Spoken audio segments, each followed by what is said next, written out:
Assalamualaikum warahmatullahi wabarakatuh. My name is NURUL binti ZAINAL. Together with my group members, Nur HAMIEZA NAZIEFA binti HAZMI, Nur ATIQAH HARIZAH binti KHAIRUL AZHAN, Nur IFFAH TIHANI binti Muhammad NAZRI, and ELLYSHA SYAFIQAH binti Adam will present about Dharurah Tubih Mahzurat.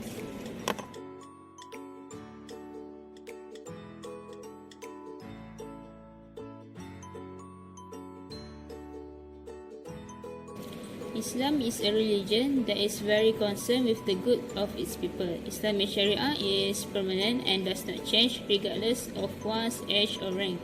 However, to achieve maslahah, there are some Sharia situations that are flexible in nature, namely in Dharurah situations. When it is mentioned about Darurat, it describes about desperate situation that leads to actions that are likely lead to a violation of Islamic law. The method of Dharurah Tubih Mahzurat means that everything that is forbidden in the Sharia can turn into a must during an emergency or Dharurah. Most Muslims today is misusing the concept of Dharurah by stating the reason for Dharurah is to legitimize acts that are illegal according to the Sharia. To make it clear, we will take a look at this method starting from the definition, dalil-related conditions and limitation of Dharurah, and the application of Dharurah Tubih Mahzurat. Dharurah Tubih Mahzurat is a branch of the method Ad-Darar Yuzal, which means harm must be removed. The word Ad-Darurat is the plural of the word Ad-Darurah. As-Suyuti described Ad-Darurah as a condition in which a person must or need it. Assume that failing to obtain or leaving the item exposes it to the danger. For instance, committing prohibited and unlawful act when compelled, such as drinking alcohol in the lack of water, while in extreme thirst, or in unlawful animal like pigs in the absence of other food for survival. Previous scholars focus more on the explanation of emergency related to the soul in defining the word of Ad-Darurah, which is a state of desperation that threatens the safety of life, like severe hunger, where it is encouraged a person to break the general rules of leaving the forbidden or performing obligation for the sake of soul safety. Meanwhile, Az-Zuhaili described Ad-Darurah as a risky situation that has a significant impact on human beings, such that it is feared to have an impact on the danger that threatens the soul, limb, mental, honor, and property. The word Tubih derived from the word Al-Ibaha, which means to make anything possible. In terminology, it is something that is given the right to choose to a person to work it or not by condition. Ibnu Qudamah said that the meaning of Ibaha is something that Allah subhanahu wa ta'ala allowed to be done or not without being accompanied by reproach and praise for those who do it or leave it. The word Al-Mahzura is the plural form of the word Al-Mahzur and noun from the word Hazara, which means forbidden. Ibn Aqil defined Hazara as a prohibition of Sharia. Al-Amidi defined the word Hazara as something that when done for any reason will cause someone to be reprimanded. All forbidden things that come from a person are included in Mahzurat, either in the form of forbidden speech, such as al-ghibah, complaining about the sheep, or in the form of hadith, such as envy and jealousy, or also in the form of outward deeds, such as stealing, adultery, and drinking khamr. According to Dr. Burnur, the meaning of Ad-Darurah Tubih Mahzurat is that something that is forbidden by Shara will be permitted if there is an extremely pressing need, namely Darurah. According to Dr. Abdurrahman Abdul Latif, the meaning of the matter is that something that is forbidden will become permissible for the mukallaf if there is a Darurah that requires it, where the Darurah cannot be avoided except by doing unlawful things. Meanwhile, according to Dr. Ismail Unwan, the method means that if the mukallaf experiences Darurah, which is a very important need, he will be allowed to do something that Allah forbids in accordance with the Darurah he is experiencing. In the book Al-Shaybah wa An-Nadai, Imam Suyuti explained that Ad-Darurah Tubih Mahzurat method has several provisions, namely the harm that can allow haram things to be provided that the level of Darurah is not less than Mahzurat. Proposition and arguments related to the law of Dharurah categories haram matters to be explained by Allah in two surah, namely Surah Al-Baqarah verse 173 and Surah Al-Ma'idah verse 3. First, we go to the Surah Al-Baqarah verse 173. In the Surah Al-Baqarah verse 173, Allah says, meaning, He has only forbidden to you dead animals, blood, the flesh of swine, and that which has been dedicated to other than Allah, but whoever is forced by necessity, neither desiring it, nor transgressing its limits, there is no sin upon him. Indeed, Allah is forgiving and merciful. This verse of the Quran explains that it's permissible for Muslims to eat food that is forbidden by Allah. If a person is in a forced phase, or mentioned in this verse as Dharurah, and it is permissible until someone is really in a state of compulsion, where there is no halal food was available, and there was only haram food at that time to meet someone's needs. This requirement is outlined in Islam, that is, when the situation can be life-threatening and bring bad things to someone. Because of that, Allah allows Muslims to eat haram food in a state of duress. The second verse is from Surah Al-Ma'idah verse 3. Allah says, meaning, prohibited to you are dead animals, blood, the flesh of swine, and that which has been dedicated to other than Allah, and those animals killed by strangling, or by a violent blow, or by a headlong fall, or by the calling of horns, and those from which a wild animal has eaten, except what you are able to slaughter before its death, and those which are sacrificed on stone altars.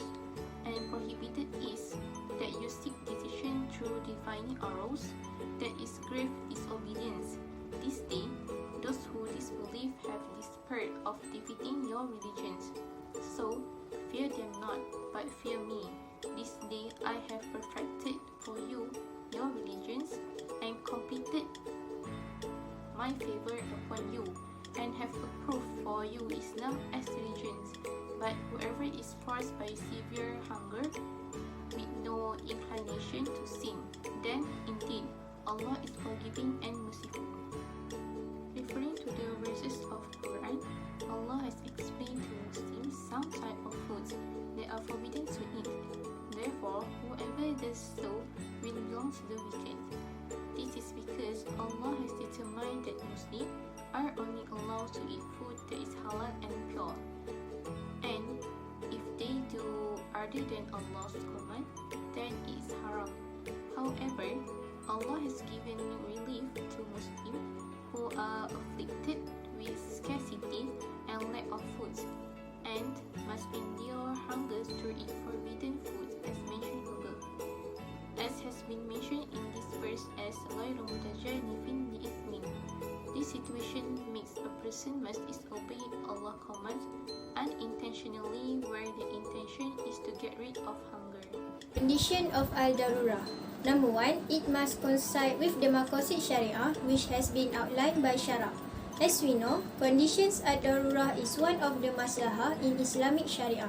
Therefore, the maslahah cannot be done based on reason alone, and it shall follow whatever has been prescribed by the Sharia. For example, is that if we see a mukallaf running away from a war in the way of Allah for the sake of his own safety, killing others for the purpose of safety, or associating partners with Allah at will, we cannot say that he did such a thing as maslahah, because if we look at it objectively, the situation has set aside the true maqasid syariah and is only according to common sense. Number 2 is to ensure that the state of Dharurah really happened and not just conjecture.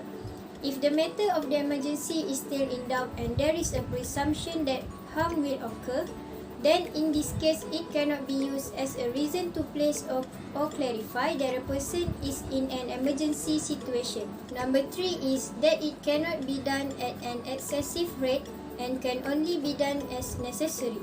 For example, he can eat enough just to get rid of his hunger. If he has found halal food to eat, then the carcass can no longer be eaten by him. This is because the law of eating the carcass will return to the original. Limitation of Al-Dharurah. Number 1, Dharurah which requires a person to eat haram food. The obligation to consume such illicit foods should only be for medical purposes or to protect oneself from destruction and harm. Number 2 is the illness, which is a health disorder, also known as an emergency condition that requires eating illegal food. Pain is a illah to the necessity of eating unlawful food. Then, any kind of pain is worthy of being made a illah for eating unlawful food. Number 3 is coercion. Coercion is a situation when a person is forced to do something that is not desired. Ulama opinion that if the coercion will involve the destruction of other people's property or eating illegal food, it has a limit that it should lead to destruction or injury to oneself or members. However, if the coercion does not reach that level, then it still cannot be considered as coercion that can be categorized as an emergency that legalizes illegal things. The law of Dharurah Tubih al-Mahzurat can be implemented in a various of scenarios, and it also can be used in the field of health, particularly to protect the Muslim community's welfare. As a result, the Mukallaf's adoption of the Dharurah Tubih al-Mahzurat approach, which offers them flexibility, or we call it as a rukhsah, is intended to put the Sharia given to them into practice. The first point of the application of the Dharurah Tubih al-Mahzurat is about vaccination. Okay, what about this vaccination? Okay, one of the concerns that is frequently disputed in the community is the use of the vaccination, particularly in terms of the legislation, whether it's permissible, halal or not, haram. For example, according to the 10th Special Meeting of the Muzakarah Committee of the National Council for Islamic Religious Affairs and the First Selangor State Fatwa Committee Meeting 2021 stated that the usage of the COVID-19 vaccination is a must due to health deterioration and life risk caused by the COVID virus. As we know that if a vaccination involves illegal aspects like the use of blood plasma or porcine DNA and etc., the original law is illegal because it contains substances that are prohibited by the Islamic law. However, if there is no halal medicine or vaccine that are available to cure or to prevent the condition, then use is permitted in the form of rukhsah if it poses a risk to person's life and health, as it is in line with the Maqasid Sharia. The next one is about the law of Muslims' awrat. So we know that the Maqasid Sharia principles lay out the law of awrat, in which Muslims are required to cover their awrat in front of their non-mahrams, and they must not look at it, come into touch, let alone conduct a khalwat with members of the opposite sex. In spite of that, the original law prohibiting doctors looking at the genitals of patients of different genders has been repealed. The original legislation is only applicable in ordinary circumstances, but when the extraordinary need arises, such as emergency, then the original law will be suspended using the fiqh technique of Dharurah Tubih al-Mahzurat. The ikhtilat and awrat was no longer exist, but it becomes an obligation for a qualified doctor who is nearby to treat the patient regardless of the gender. As a result, the emergency rate will fluctuate depending on the presence, access, and the rate limit established. If a part of the genitals need to be revealed, it should only be exposed to the extent for the required procedures only. The last application of the Dharurah Tubih al-Mahzurat in terms of the pharmaceutical aspect. So the materials obtained from pigs, porcine are widely employed in the pharmaceuticals industry, where the current research disclosed that the origin of compounds contains a constituents of pharmaceuticals manufacturers around the world, such as capsule, pill, tablet, supplements, and so on. For instance, heparin injection is an example of medication where the injections are intended to prevent blood clot in patients having surgery and pregnant women. Meanwhile, heparin is a biological source derived from pig intestines. It should be known that the pig's intestinal mucosa is used to make the chemical or ingredient in it. However, if there is no treatment that can substitute the medicine which contain illicit ingredient in treating the ailment, then the use of it is necessary for life-saving and health reasons. Lastly, I will pass to the next presenter, NURUL HUSNA binti ZAINAL. For the conclusion, Islam is a religion that does not bring hardship to its people. The method of Dharurah to be Mahzurat is one of the most important methods of fiqh and has several requirements. Among them is does not exceed the limits requirement during Dharurah, does not cause another Dharurat, and the implementation is complete after the Dharurah situation. As a Muslims, we need to make sure that every act that we want to do must based on the dalil that has been said and do not misuse it for the sake of loose. We must follow every method that been given by Sharia based on the dalil and conditions that have been highlighted by Islam.